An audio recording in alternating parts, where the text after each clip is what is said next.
रहीम बिस्मिल्लाहिर्रहमानिर्रहीम। आज 15 सितंबर है और क्विक हम कर रहे हैं बिज़नेस की एएस बिज़नेस की क्विक रिवीजन के अंदर आज हम ऑपरेशन का एक टॉपिक है वो करेंगे।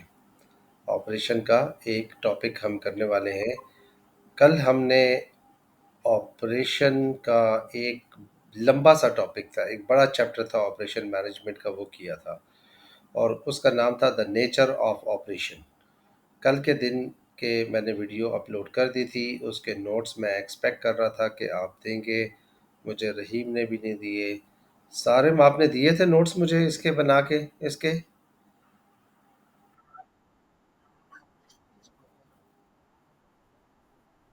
नहीं यार, इसको भेजना था, यूनिट वाली बात नहीं करें, ऐसा करें कि ये भेज दें मुझे। आज देखें क्या द नेचर ऑफ ऑपरेशन आपने नहीं भेजा तो कल। जी जी जी, वालेकुम सलाम जी।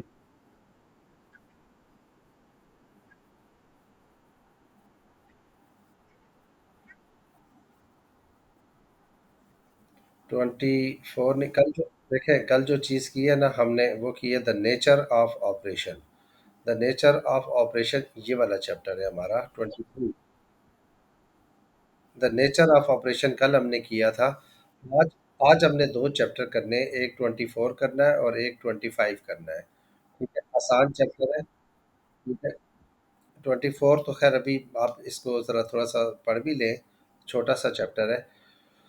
और ये मैं बताएं देखें, पहला 24.1 टॉपिक ये है कि इन्वेंट्री। पहले तो मैं पूछता हूँ ताहा, ये इन्वेंट्री होता क्या है? What is inventory? अनम्यूट करें और फिर बात करें ना ताहा।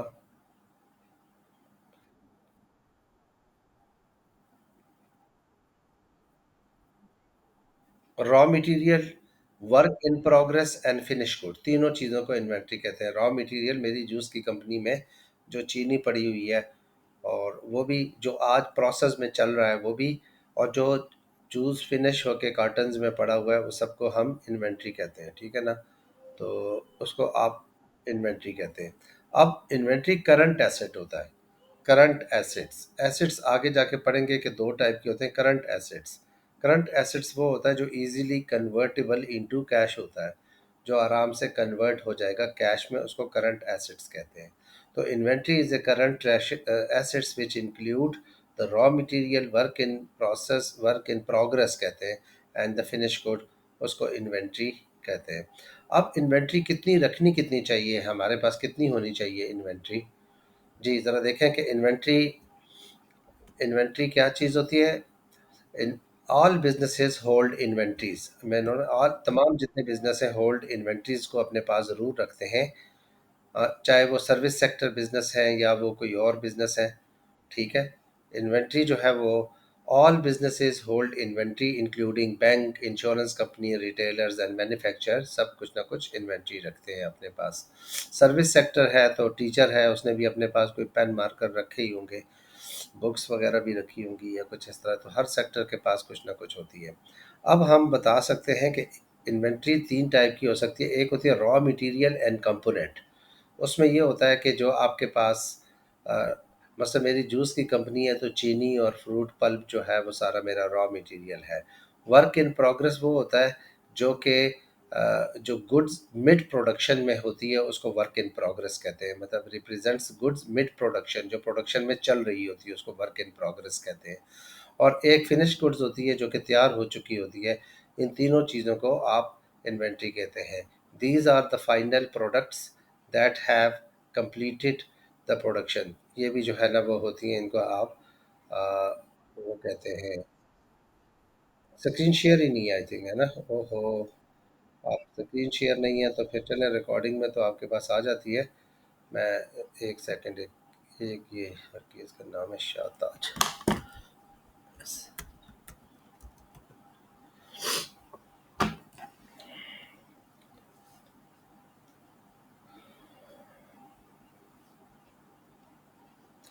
जी, मैं स्क्रीन शेयर करूँ इसका, ये नोट्स मैंने ओपन किए हुए हैं तो ये ले लेते हैं जी।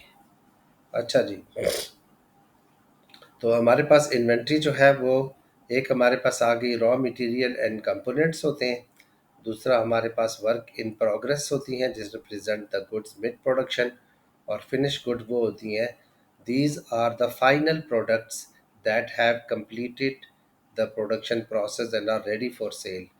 जूस जो तैयार कार्टन में पड़ा हुआ है इसको इन्वेंट्री कहते हैं, ठीक है ना। अच्छा, अब एक बात यह है कि आप इन्वेंट्री जो है वो ज़्यादा रखें या कम रखें। ताहा आपकी कंपनी किस चीज़ की है? आपने मेरे साथ किस चीज़ की कंपनी ख्यालों में हमने लगाई हुई है? आपने भी जूस लगा लिया, अच्छा जी। ये जूस जो लगा लिया है, तो अब आप जो है वो अपने पास तैयार जूस कितना कितने का रखते हैं? कितनी वैल्यू का हमेशा पड़ा रहता है कि कस्टमर आए और लेके जाए? कितने का रखते हैं? ज़्यादा रखना चाहिए या कम रखना चाहिए? इसको इसके लिए एक वर्ड यूज़ होता है एक बिजनेस के अंदर, और आम इंग्लिश का वर्ड है लेकिन यूज़ बहुत होता है, जो ना बहुत ज़्यादा ना बहुत कम। इसको क्या कहते हैं हम लोग? जो बहुत बेस्ट हो ना, जो बेस्ट कॉम्बिनेशन दे रहा हो, उसको हम क्या कहते हैं? कोई और बता सकता है? जो ना बहुत ज़्यादा ना बहुत कम। जस्ट इन टाइम नहीं यार, जस्ट इन टाइम नहीं, इंग्लिश का एक वर्ड्स है, उसको हम कहते हैं ना बहुत ज़्यादा ना बहुत कम हो, उसे कहते हैं ऑप्टिमम। क्या कहते हैं? ऑप्टिमम इन्वेंट्री रखनी चाहिए हमें। ऑप्टिमम का मतलब होता है ना बहुत ज़्यादा ना बहुत कम, ठीक है जी। ना बहुत ज़्यादा, बल्कि छोटे छोटी क्लासों में आपने कहानी पढ़ी थी, उसे कहते हैं गोल्डी लाइक की कहानी। वो जो लड़की एक छोटी जो है वो जंगल में चली जाती है, वहाँ कुछ भालू होते हैं कुछ बड़े, तो वो कोई ना कोई छोटा, उसमें अंदर गोल्डी लाइक की भी सिचुएशन बताते हैं। आजकल स्पेस साइंस में गोल्डी लाइक बहुत ज़्यादा इस्तेमाल होता है कि हमारी दुनिया ऐसी जगह पर है, ना बहुत ज़्यादा ठंडी जगह है ना बहुत गर्म है, गोल्डी लाइक कंडीशन है, तभी इस दुनिया में ज़िंदगी सरवाइव है। और ऐसी कई जगह शायद यूनिवर्स में है जो गोल्डी लाइक कंडीशंस पर है, ना बहुत ठंडी है ना बहुत गर्म, वहाँ लाइफ हो सकती है, उनका ये ख्याल है। तो भाई ना आप इन्वेंट्री बहुत ज़्यादा रखें ना बहुत कम रखें, बल्कि क्या रखें? ऑप्टिमम रखें, ऑप्टिमम, ऑप्टिमम रखें। अच्छा जी, अगर आप बहुत ज़्यादा इन्वेंट्री रखते हैं अपने पास, लेट्स सपोज कि आप अपने पास क्या करते हैं, मैं नोट से आपको पढ़ा रहा हूँ कि अगर आप अल्हम्दुलिल्लाह, अगर आप इन्वेंट्री अपने पास जो है वो नहीं रखेंगे, यानी पुअर मैनेजमेंट करेंगे, तो आपके पास इनसफिशिएंट इन्वेंट्रीज होंगी। इनसफिशिएंट इंडस्ट्रीज सफी मतलब ये है कि आपके पास not enough inventory to meet unexpected demand. Demand अचानक आ गई, मेरे पास जूस जो है बहुत थोड़ा रखा हुआ था, मैंने कहा यार स्टोरेज स्पेस भी लेता है, तो अचानक ही एक बड़ा क्लाइंट आ गया, उसने कहा यार मुझे 5,000 लीटर जूस चाहिए। अब मैं कह रहा हूँ यार 5,000 तो मेरे पास है नहीं, तो वो सेल मेरी लॉस हो सकती है। दूसरा मसला ये होता है कि ऑब्सलीट इन्वेंट्री, बाज़ दफ़ा, यानी ये तो सवाल ये है ना कि अगर आप जो है उसको मैनेज करना बहुत ज़रूरी हो जाता है। लेकिन चले मैं अगला एक सवाल ये कहता हूँ कि अगर आप बहुत ज़्यादा इन्वेंट्री रखेंगे, तो आपकी सबसे पहले अपॉर्च्युनिटी कॉस्ट आएगी। अगर आप इन्वेंट्री बहुत ज़्यादा रखें, रहीम मैं क्या कह रहा हूँ, अगर इन्वेंट्री बहुत ज़्यादा रखें, तो आपका पैसा उसके अंदर टाइड अप हो जाएगा। Money tied up in the stored item could have been used for other things, this is called opportunity cost. यानी मेरे अगर जूस जो है वो 2 करोड़ रुपए का बना के रखा हुआ है और वो बस पड़ा हुआ है, तो मेरा नुकसान ये है कि वो 2 करोड़ रुपया मैं कहीं और जो है वो लगा सकता था, मैं बैंक में रख सकता, जिसके ऊपर वो इवन पर पर डे इंटरेस्ट भी मिलता मुझे। तो वो उससे मेरी अपॉर्चुनिटी लूज़ हो रही है, अपॉर्चुनिटी कॉस्ट आ रही है। दूसरा ये है कि अगर मैं बहुत ज़्यादा इन्वेंट्री रखता हूँ तो मुझे स्टोरेज कॉस्ट जो है वो पे करनी पड़ती है। हाँ, मतलब item needed to be stored in a safe place which cost money, जो भी होती है, ठीक है। और फिर ये है कि जो अगर मैंने बहुत ज़्यादा रखा तो वेस्टेज हो सकती है, यानी चोरी हो सकती है उसकी, ठीक है। चोरी हो सकती है, और ये है कि वो ऑब्सलीट हो सकती है। एक लफ्ज़ है ऑब्सोलिसेंस, ऑब्सलीट होना। ऑब्सलीट का मतलब ये है कि अब उसकी ज़रूरत ना रहे। देखिए मेरे जूस रखा हुआ है और अचानक ही लोगों का फैशन चेंज हो गया है। फैशन का मतलब है लोगों को एक रूमर फैल गई है कि जूस जी बड़े गंदे होते हैं, वायरस होता है, बैक्टीरिया, बीमार लोग होते हैं, इनसे होते हैं। वो सारा उधर ही पड़ा रह जाएगा।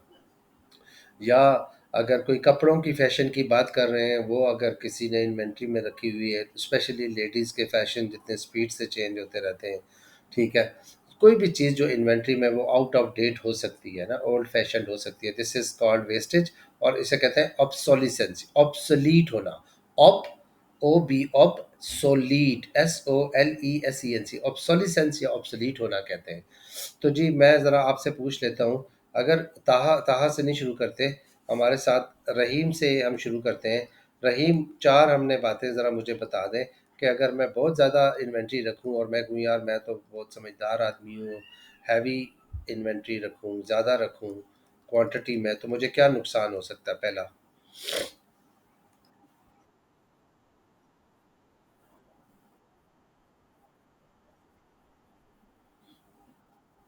नहीं नहीं, क्वेश्चन नहीं रिपीट करना, क्वेश्चन नहीं रिपीट करना, ये आप आपसे निकल गई है। हाँ, क्वेश्चन मुझे बताएँ कि मेरा क्वेश्चन जो है वो सिंपल वर्ड्स में है, मतलब disadvantage of holding large inventory. मैं कह रहा हूँ disadvantage of holding large inventories. अगर आप अपने पास बहुत ज़्यादा सामान रखें, होल्ड करके रखें, तो उसका क्या नुकसान होगा? पहला।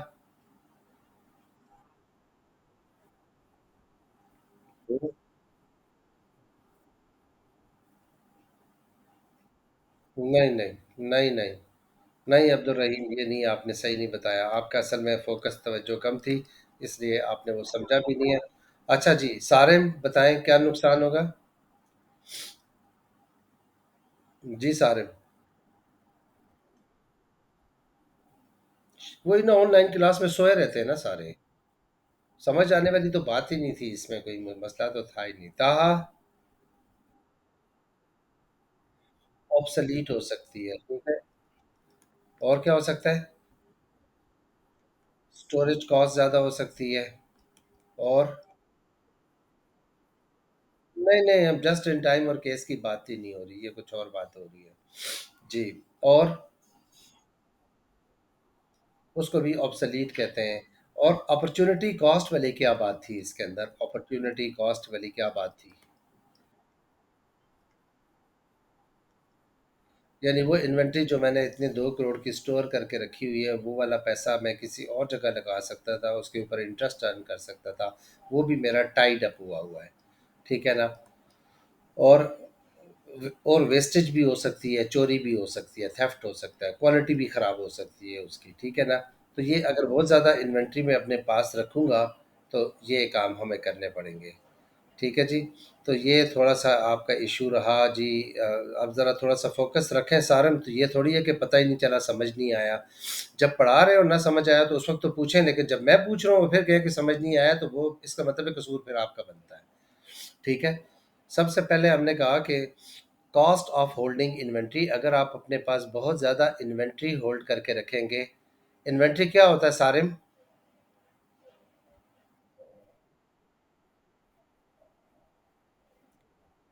उसमें क्या-क्या शामिल होता है? क्या-क्या? रॉ मटेरियल एक, दूसरा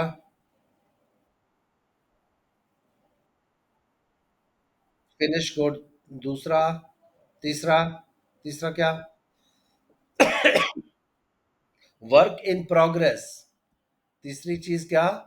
वर्क इन प्रोग्रेस। हमने कहा था कि इन्वेंट्री तीन चीजें होती हैं। ये ऊपर देखें, येलो कलर भी मैंने लगाया था। रॉ मटेरियल एंड कंपोनेंट एक चीज, दूसरा वर्क इन प्रोग्रेस दूसरी चीज, जिसको मैंने कहा था represent goods in mid production, work in progress जो आज चल रही है, और फिनिश गुड। ये तीनों चीज़ें इन्वेंट्री होती है, ठीक है। और अगर आप इन्वेंट्री बहुत ज़्यादा रखेंगे, तो आपको एक कॉस्ट आएगी अपॉर्चुनिटी कॉस्ट, कि आपका पैसा जो है वो टाइड अप होगा मुख्तलिफ चीज़ों के अंदर। यानी money tied up in stored item could have been used for other things. This is called opportunity cost। यानी उसके ऊपर आप इंटरेस्ट अर्न कर सकते थे। स्टोरेज कॉस्ट बहुत ज़्यादा आएगी, और वो वेस्टेज भी हो सकती है, यानी चोरी भी हो सकती है, और ऑब्सलीट भी हो सकता है, ठीक है ना। हमारे साथ चार अब लोग हैं, मुझे एक का नाम भूल रहा है, यहाँ पे देखें कौन है। चार चार में से एक और कौन है जो कि नहीं है यहाँ पे, मुझे उसका दिमाग में नहीं आ रहा। इस क्लास में कितने लोग हैं इस वक्त, तो नज़र ही नहीं आ रहे। ये है, हाँ जी। अब्दुल्ला भी है ना यार, अब्दुल्ला। आप यार मुझे भूल गए थे बीच में। ये मुझे बताएं कि इसमें, अब्दुल्ला ज़रा ये बताएं, ये एक बात की है हमने, ऑब्सोलिसेंस, इसका क्या मतलब होता है ऑब्सोलीट होने का?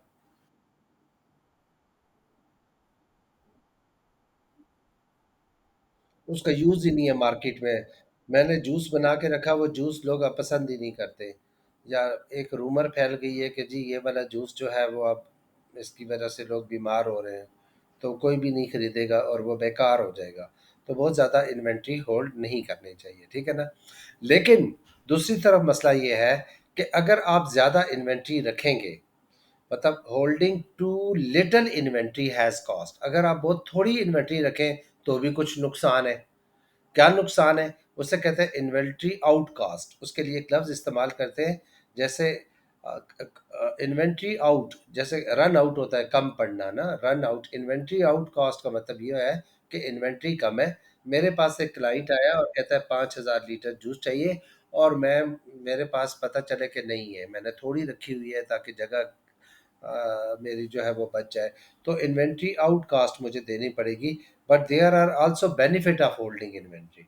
तो मुझे इन्वेंट्री, मसलन ये है कि मेरी अगर मैं बहुत थोड़ी रखूँगा तो मेरी जो सेल्स हैं वो कम हो जाएंगी, जिससे कि मेरी रिड्यूस्ड लॉस सेल।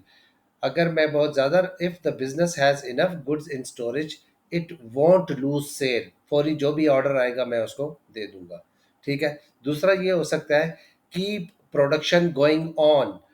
अगर मेरे पास लार्ज रॉ मटेरियल पड़ा हुआ है, तो फिर क्या होता है, if the business run out of the, अगर मेरे पास काफ़ी बड़ी क्वांटिटी में मटेरियल पड़ा हुआ है, तो मेरा रॉ मटेरियल पड़ा होगा तो प्रोडक्शन गोइंग ऑन चलती रहेगी, लेबर आइडल या निकम्मा नहीं बैठा रहेगा। और अवॉइड अर्जेंट ऑर्डर्स। बाज़ दफ़ा आपके पास इन्वेंट्री रन आउट, यानी क्या कहते हैं, इन्वेंट्री आउट हो जाती है, कम पड़ जाती है, रॉ मटेरियल कम पड़ जाता है, तो आपको स्पेशल ऑर्डर देने पड़ते हैं, जो आमतौर पर मंगवाना बड़ा महंगा होता है, उसके लिए स्पेशल गाड़ी करनी पड़ती है और आपको फौरी तौर पर मंगवाना पड़ता है, विच इज़ यूजुअली कॉस्टली। उसमें ना डिस्काउंट मिलता है, स्पेशल आपको पैसे खर्च करने पड़ते हैं, वो भी बिजनेस की कॉस्ट इंक्रीज करता है। The business run out of the stuff, it might have to place a quick order which can be costly, वो महंगा हो सकता है। और फिर एक होता है कि जब भी आप बिग ऑर्डर लेते हैं, यानी, तो वो आपको सस्ता पड़ता है क्योंकि आपको बल्क का डिस्काउंट होता है। वो भी अगर आप थोड़ा थोड़ा लेके रखेंगे हमेशा और अपने पास ज़्यादा नहीं रखेंगे, तो बिग ऑर्डर जो है उसका भी जो एडवांटेज होता है वो आपको नहीं मिलेगा, तो आपको चीज़ें महंगी पड़ेंगी, ठीक है। अब मुझे चार बातें पूछते हैं, मैं यहाँ चारों आदमियों से एक एक पूछता हूँ। अब्दुल्ला से शुरू कर लेते हैं। हम पढ़े, अब्दुल्ला हमारा टॉपिक क्या है, हम क्या कह रहे हैं, सवाल क्या है? क्या? इसकी उर्दू बताएं।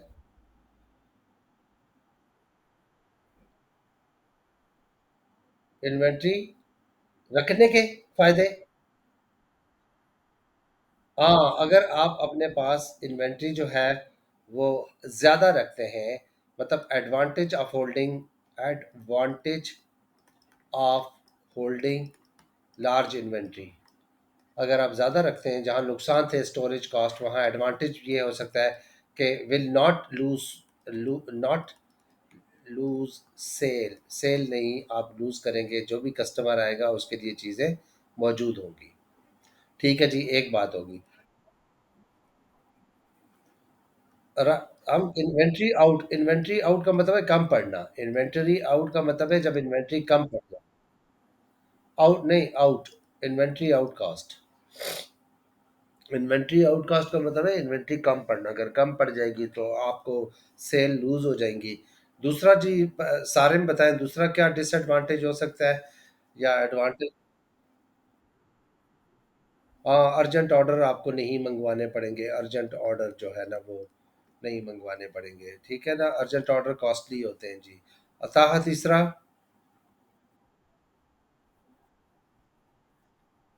हाँ, बल्क का डिस्काउंट जो होता है वो भी फिर नहीं मिलता आपको। बल्क डिस्काउंट जो है, अब वो भी अगर आप थोड़ा थोड़ा मंगवाते हैं तो नहीं मिलता, बड़ा मंगवाते हैं तो उससे आपको ज़्यादा फायदा होगा। और एक और बताएं जी, अपना रहीम।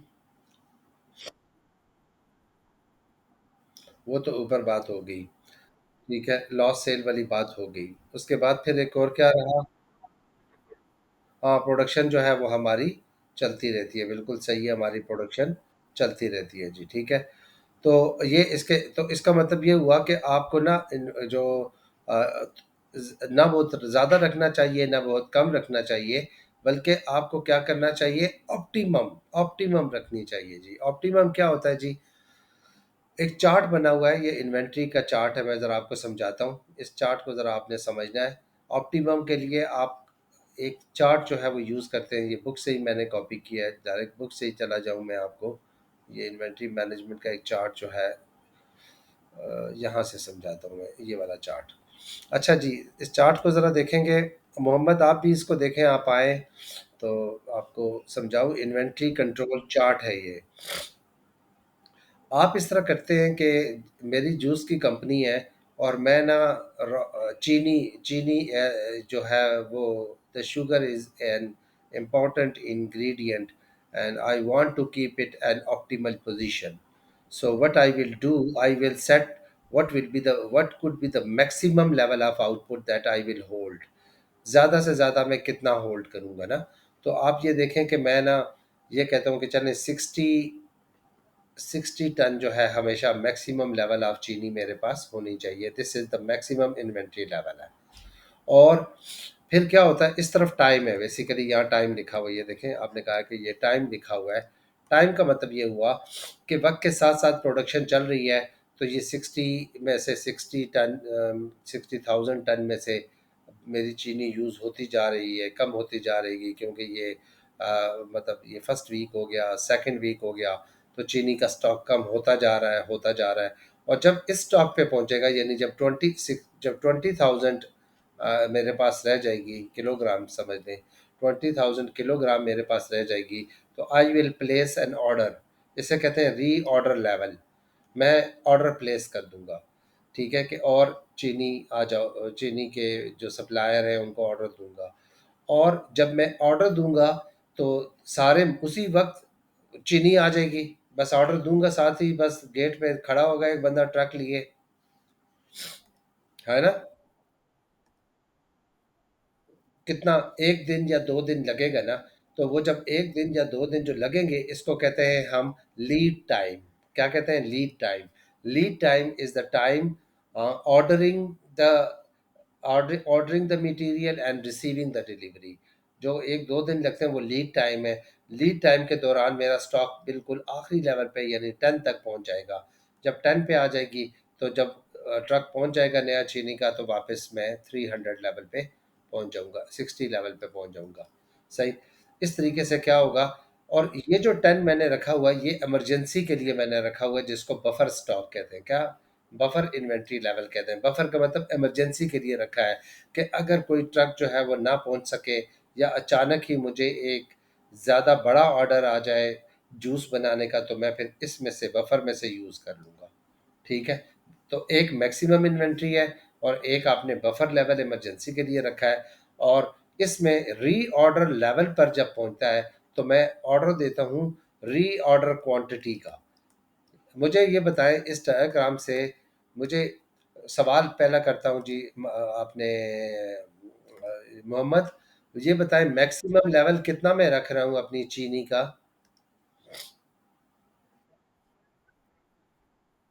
कितना? हाँ, नहीं, मैं ये कह रहा हूँ कि मैक्सिमम इन्वेंट्री लेवल मैंने कितना सेट किया हुआ है, मैं कि उससे ज़्यादा मैं स्टोर नहीं करूँगा।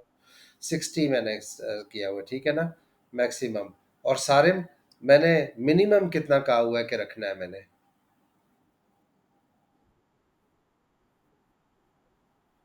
रीऑर्डर तक तो नहीं, मैंने मिनिमम 10 रखा हुआ है, जिसको मैं बफर इन्वेंट्री कहता हूँ, ठीक है ना। बफर इन्वेंट्री लेवल मिनिमम है, यानी 10 के बीच में रखता हूँ। सही है जी। इसका मतलब ये है कि ये 10 मैंने किस काम के लिए रखा हुआ है, सारे में क्या मकसद क्या है इसका? अगर डिलीवरी ना पहुंचे तो मैं फिर ले लूंगा, सही है ना। अब जब ये बताएं आपके पास अब्दुल्ला, ये 20 कौन, ये क्या है 20 पर मैं क्या करता हूँ, व्हाट व्हाट आई डू, क्या ये क्यों मैंने 20 की लाइन बनाई है?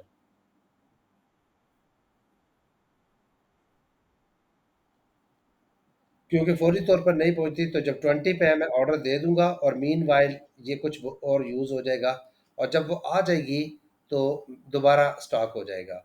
अच्छा जी रहीम, मैं हमेशा जब ऑर्डर देता हूं तो कितनी क्वांटिटी का ऑर्डर दूं? कितनी क्वांटिटी का ऑर्डर दूं, जिसको मैं री ऑर्डर क्वांटिटी कहता हूँ, री ऑर्डर क्वांटिटी। Reorder quantity.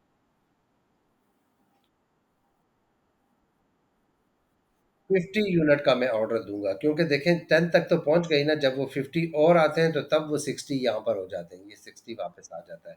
तो 50 का मैं ऑर्डर देता हूँ, ठीक है जी। तो ये टाइम वीक के अंदर है 50 का। 50 इसमें दो बातें हैं जो आपस में मिक्स लगती हैं। एक होता है री ऑर्डर लेवल, वो 50 है, ठीक है ना, कि मैंने री ऑर्डर लेवल 50 है। और री ऑर्डर क्वांटिटी ये चीज़ है कि री ऑर्डर क्वांटिटी ये है कि मैं कितने का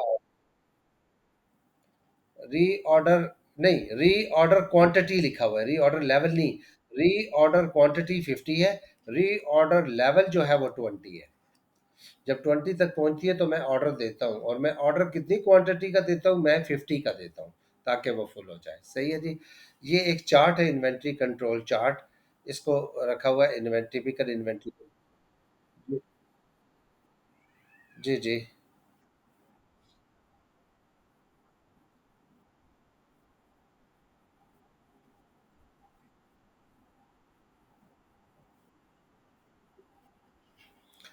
क्योंकि जब तक वो ऑर्डर रिसीव होगा तब तक वो 10 तक पहुंच चुका होगा, तब तक वो 10 पहुंच चुका होगा।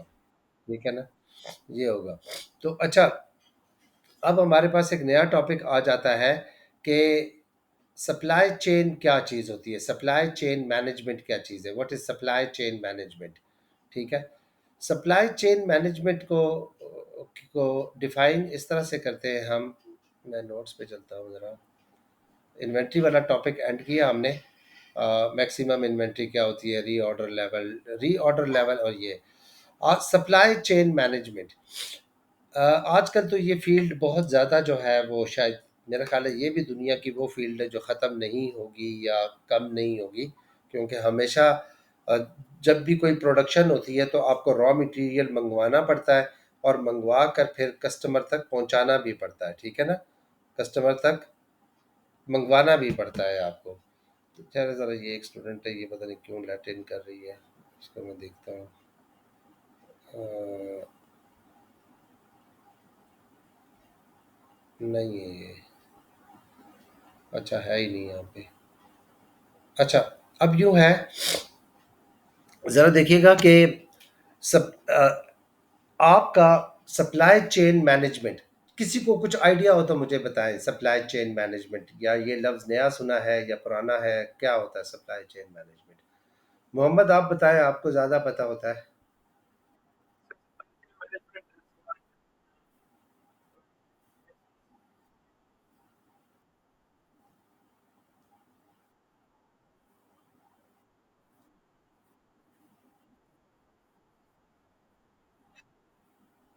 सप्लायर,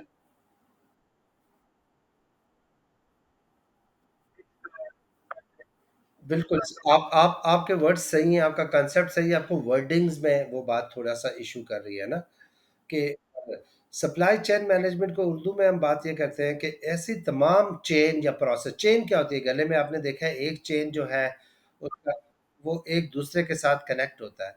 तो जब मेरी जूस की कंपनी है, रॉ मटेरियल के खरीदने से लेकर प्रोडक्शन करने तक और कस्टमर तक चीज़ पहुंचाने को हम सारा जो है वो सप्लाई चेन मैनेजमेंट कहते हैं। सप्लाई चेन मैनेजमेंट का मतलब ये होता है कि वो प्रोसेस जो कि यहाँ पर लिखा होगा, सप्लाई चेन मैनेजमेंट मतलब handling the entire production flow, handling the entire production flow of a product from raw material to finished product। Raw material खरीदना, फिर उसको प्रोडक्शन में कन्वर्ट करना, और फिर कस्टमर तक पहुंचाना। ठीक है ना, फिनिश गुड तक, material to finish good, to minimise the cost but improve customer service is called supply chain management. देखें, सप्लाई चेन का ये मतलब है कि आपने प्रोडक्ट को सप्लाई जो है वो करना है, उसको अच्छे तरीके से मैनेज करना है। मैनेज का लफ्ज़ जब भी दिमाग में आए तो मुझे वही आपको दिमाग में POCC आता है, यानी प्लान करना, ऑर्गेनाइज करना, कोऑर्डिनेट करना, इस तरीके से करना कि आप अपने ऑब्जेक्टिव अचीव कर लें, उसको मैनेजमेंट कहते हैं। तो आप रॉ मटेरियल खरीदने से लेकर कस्टमर तक इस पूरे को सप्लाई चेन मैनेजमेंट कहते हैं। ठीक है, सप्लाई चेन में होता है, मैनेजमेंट होता है the network of all the business and activities involved in creating a product for sale, starting with the delivery of the raw material and finishing the delivery of the finished product. ठीक है, और finishing खत्म करना with the delivery of the, delivery का मतलब है customer तक पहुंचाना, तक भी फिनिश गुड को पहुंचाने तक सप्लाई चेन मैनेजमेंट कहते हैं इसको जी। मेरा ख्याल है सप्लाई सारे में आपने सप्लाई चेन मैनेजमेंट के बारे में को पता चला क्या होता है ये, मुझे बताएं, मैं ये बात जी पता चला, बताएं, आपकी फुटबॉल की कंपनी है, फुटबॉल बनाने को सप्लाई चेन मैनेजमेंट कहते हैं।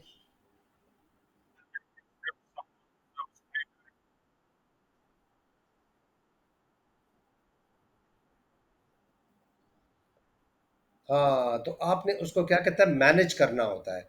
शायद ये डिग्री है, बहुत ज़्यादा इंपॉर्टेंट डिग्री है आजकल, सप्लाई इंजीनियरिंग की भी आती है, लेकिन आजकल मैनेजमेंट में भी सप्लाई चेन मैनेजमेंट को बताते हैं, क्योंकि इसके लिए आजकल ईआरपी सिस्टम, कंप्यूटर सिस्टम आते हैं जो ट्रैकिंग और ये जो जीपीएस वगैरह के साथ कनेक्ट होते हैं कि रॉ मटेरियल कहाँ पहुँचा, वो कब पहुँचेगा। देखें, अगर 2 दिन पहले भी आ गया तो मुसीबत, क्योंकि उसको स्टोर करना पड़ेगा, अनलोड करके रखना पड़ेगा, फिर जाके डालना पड़ेगा। इवन 1 घंटा पहले भी आ जाए तो मुसीबत। तो आपको इस तरीके से मैनेज करना पड़ता है सप्लाई चेन को कि वो इस तरह आए कि आपकी कॉस्ट बिल्कुल इन्वॉल्व ना हो उसके अंदर।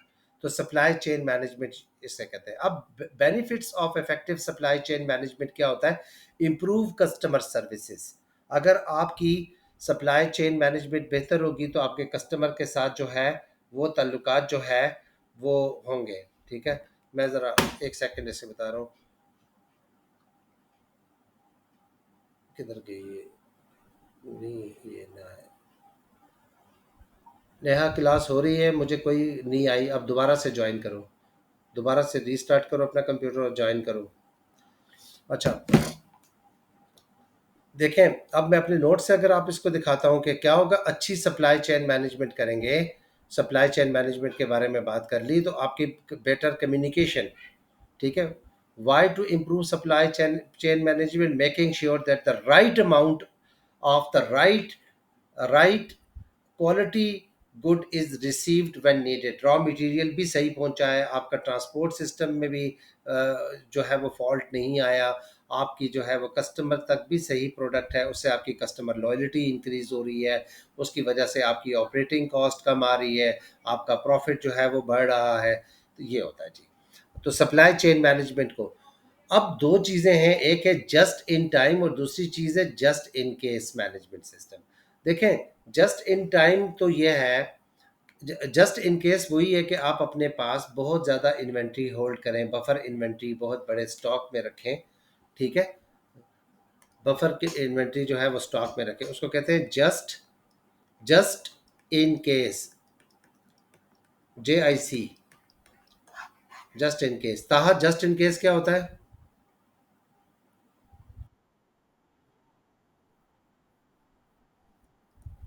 बफर के ऊपर कौन रख देते हैं? बफर के ऊपर आइसक्रीम रखते हैं। बफर ये चीज़ है कि अगर आप अपने पास, मेरी जूस की कंपनी में मैं 4-5 करोड़ का जूस हमेशा रखता हूँ ताकि जस्ट इन केस कोई बहुत बड़ा ऑर्डर आ जाए और मैं उसको दे दूँ। ठीक है, अपने पास स्टोरेज करके रखूँ, जो नॉर्मल तरीका है हमारा स्टोर करने का, तो उसको जस्ट इन केस कहते हैं। लेकिन जस्ट इन टाइम एक बिल्कुल ऐसा तरीका है कि उसमें उसमें जस्ट इन टाइम में आप अपने पास virtually, you do not hold, do not hold, बिल्कुल क्या नहीं होल्ड करते, ना रॉ मटेरियल ना फिनिश्ड गुड, कुछ भी आप होल्ड नहीं करते।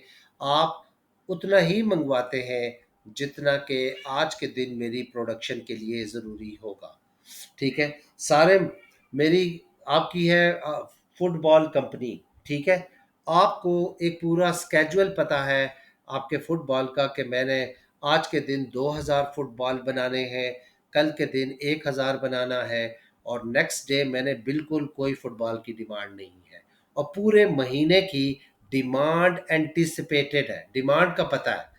ये उसी जगह हो सकता है जस्ट इन टाइम जहां डिमांड आप फुल फोरकास्ट कर सकते हो, डिमांड एंटीसिपेट कर सकते हो, या पहले से ऑर्डर हो सकता है, एंटीसिपेट कर सकते हो, ऑर्डर हो। ठीक है जी, कल है 15 तारीख, मुझे पता है 15 को 20,000 मैंने यूनिट्स बनाने हैं, 16 तारीख को मैंने सिर्फ 500 बनाने हैं, 17 को मैंने कुछ नहीं बनाना, और 18 को फिर मैंने जनाब 15,000 का ऑर्डर है। अब इस तरह ये डिमांड है मेरे पास, सेल्स है ना। तो मैं क्या करूँगा, अपने सप्लायर को मैं कंप्यूटर सिस्टम के साथ कनेक्ट हूँ, जो भी रॉ मटेरियल है उनको मैं कहूँगा इतने बजकर इतने मिनट पर मेरे पास इतना लेदर पहुँचना चाहिए, इतना धागा पहुँचना चाहिए, इतना है। और जब वो मेरे पास पहुँचेगा तो वो डायरेक्ट वर्क इन प्रोग्रेस में शामिल हो जाएगा। वो चीज़ वर्क इन प्रोग्रेस में शामिल हो जाएगी, और जो ही वो फिनिश गुड बनेगी तो मैं उसे कस्टमर को डिस्पैच कर लूँगा। इस तरह मेरे पास बहुत कॉस्ट कम तब आएगी कि ना मैं इन्वेंट्री को मुझे अनलोड करना पड़ेगा, क्योंकि अनलोड करके सीधा वर्क इन प्रोग्रेस में होगा। वरना आमतौर पर पहले अनलोड करके वो स्टोर में शेल्फ में रखते हैं, शेल्फों से फिर क्या करते हैं, वापस जो है वो अपलोड करके प्रोडक्शन प्रोसेस में लाते हैं। बहुत टाइम ज़ाया होता है, बहुत लेबर लगती है, और वो वेस्टेज भी होती है, ख़राब भी होती है, स्टोरेज कास्ट भी आती है, पैसा भी आपका जो है उसमें टाइड अप होता है। सो जस्ट हम जिस बात कर रहे हैं कि just in time A system aiming for zero buffer inventory, आप अपने पास कोई इन्वेंट्री ना होल्ड करके नहीं रखते। Supplies and component arrive just when they are needed, जितनी ज़रूरत है उतनी आ जाती है in the production line. Finish goods are delivered as soon as they are completed, जो ही होती हैं उस वहाँ पहुँच जाती हैं। तो एक जस्ट इन टाइम और इनके दरमियान में अगर आप कंपैरिजन करें तो एक बहुत हाई बफर रखती है और दूसरी बिल्कुल नहीं रखती। ठीक है। और वक्त के साथ साथ क्या हो रहा है, due to the efforts to reduce cost and increase efficiency, just in time has become more common than just in case across the various industries. मैं अक्सर स्टूडेंट को कहता हूँ कि देखे, मर्सिडीज ने 1 मिनट में 7 गाड़ियाँ बनानी है, 7 गाड़ियाँ, उनका टारगेट ये है कि 7 बनेगी। अब वो 7 गाड़ियों का रॉ मटेरियल अपने पास स्टोर करें, और फिर जब तक आपकी और मेरी क्लास स्टार्ट हुई थी तब तक वो पता नहीं 2-3 हज़ार गाड़ियाँ भी बना चुके होंगे, वो स्टोर कहाँ करते। सो वो भी एक प्रॉब्लम जो है वो रहना था उनका, सही है ना। वो भी एक प्रॉब्लम ही रहना था उसका। तो उसको जो है वो हम जस्ट इन केस की बात कर रहे होंगे कि क्या इम्पैक्ट, यानी स्टोर करना will be very difficult. Impact on adopting just in time, आप अगर जस्ट इन करेंगे, रिड्यूस कैपिटल, आपका कैपिटल कॉस्ट कम आ जाएगी। Reduce capital invested in inventory and opportunity cost of holding inventory, आपकी कॉस्ट कम पड़ेगी। Less chance of inventories becoming obsolete and outdated होने का कोई नुकसान नहीं होगा। फ्लेक्सिबिलिटी, मुझे कहा ये बात समझा सकते हो यार, ये फ्लेक्सिबिलिटी हमारे दुनिया में बहुत ज़्यादा मशहूर वर्ड हो गया, फ्लेक्सिबिलिटी। ये आप जो एक्सरसाइज करते हो, ये उस फ्लेक्सिबिलिटी की बात तो नहीं कर रहे कि आपका जिसम फ्लेक्सिबल होना चाहिए। जी साहब।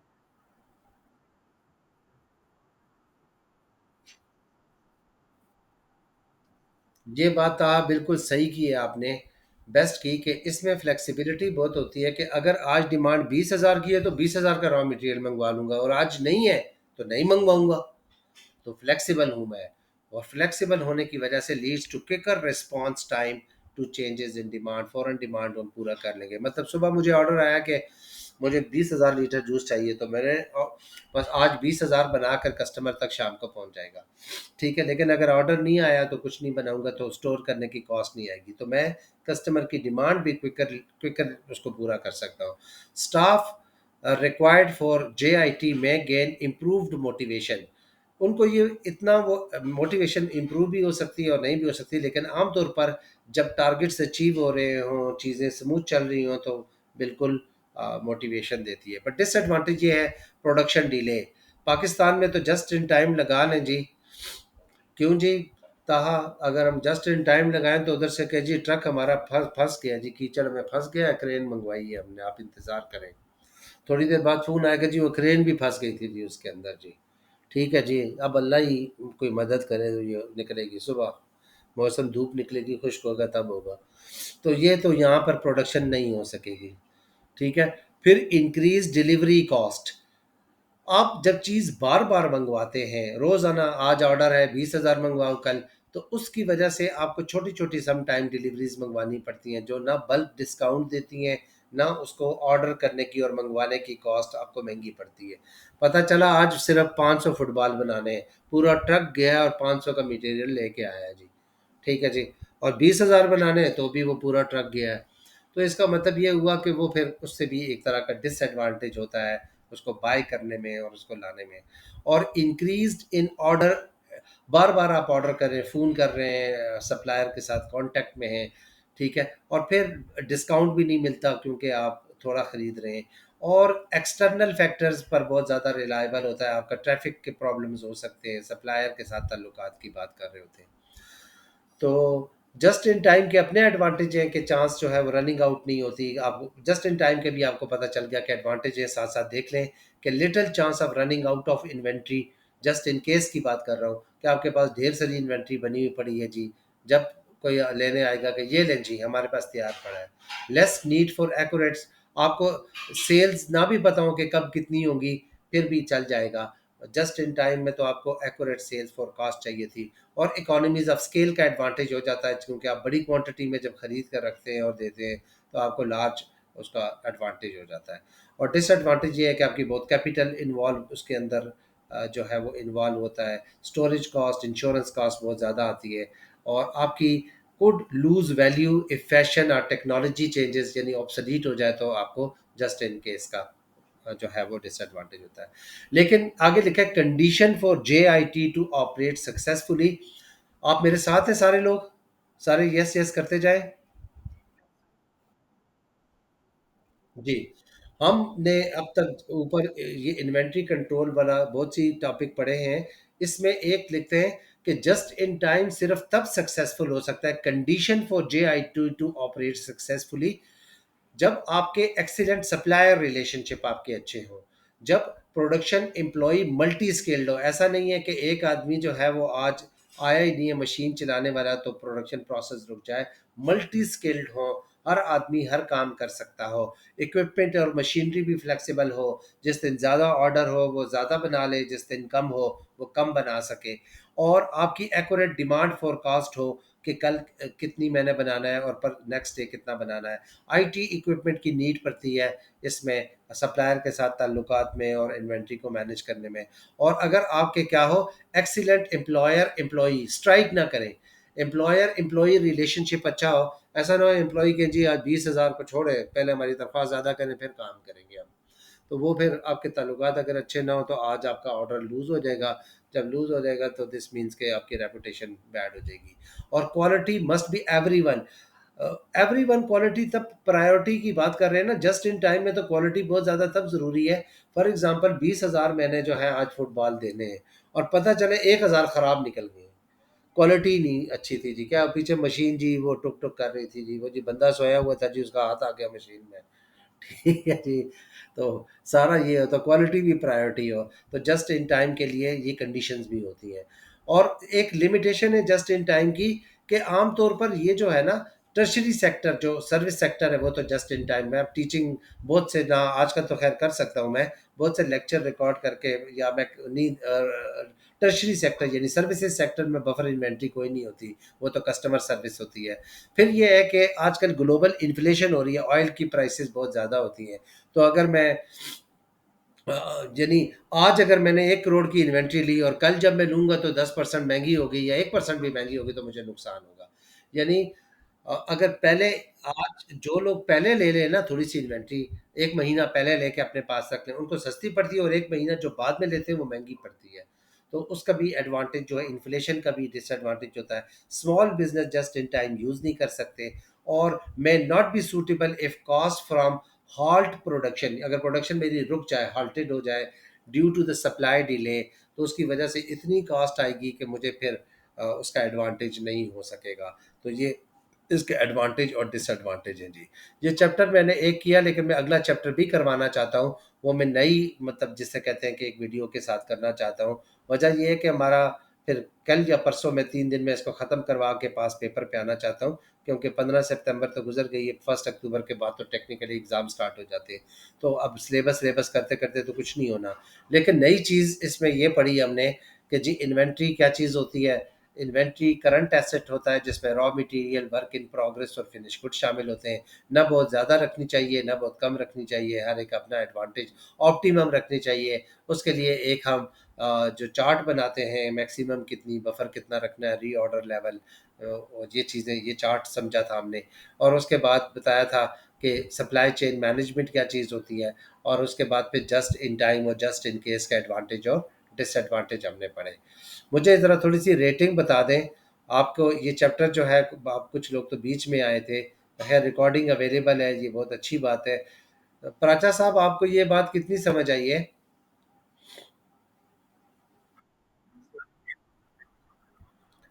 रहीम, अब्दुल रहीम।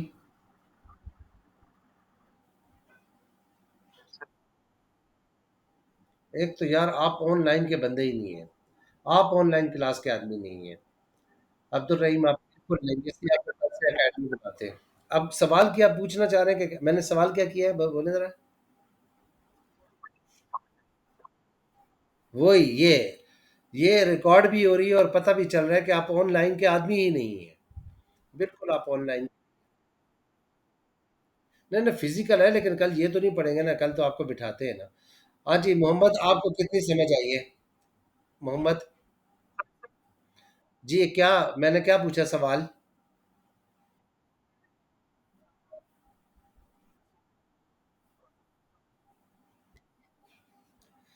कंसेप्ट पूछा है कौन सा? सप्लाई चेन का, अच्छा। ताहा, आप बताएं क्या मैंने पूछा है?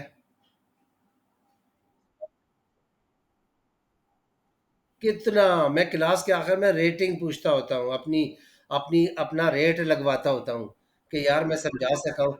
लेकिन वो मुझे पता चला कि यार मैं ये नहीं समझा सका। सारे में आपको कितनी समझ आई है? अच्छा वही ना, वही। अच्छा ठीक है। नेहा, आप जब आई तो कहाँ पर हम पढ़े थे, क्या पढ़े थे?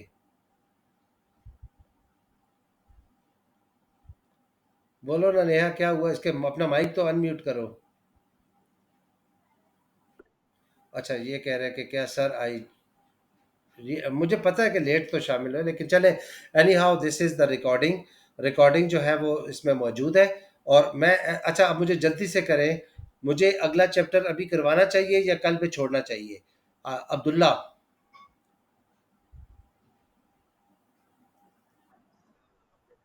अच्छा, अब्दुल रहीम।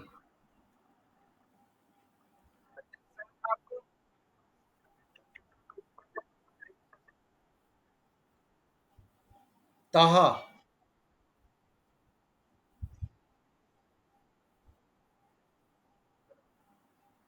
नेहा।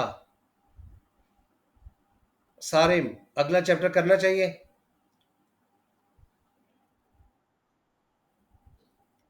अच्छा, इसका मतलब ये हुआ कि इस वोटिंग करवाए। मैं ये कह रहा हूँ ना कि बेसिकली पास पेपर स्टार्ट करने चाहिए ना।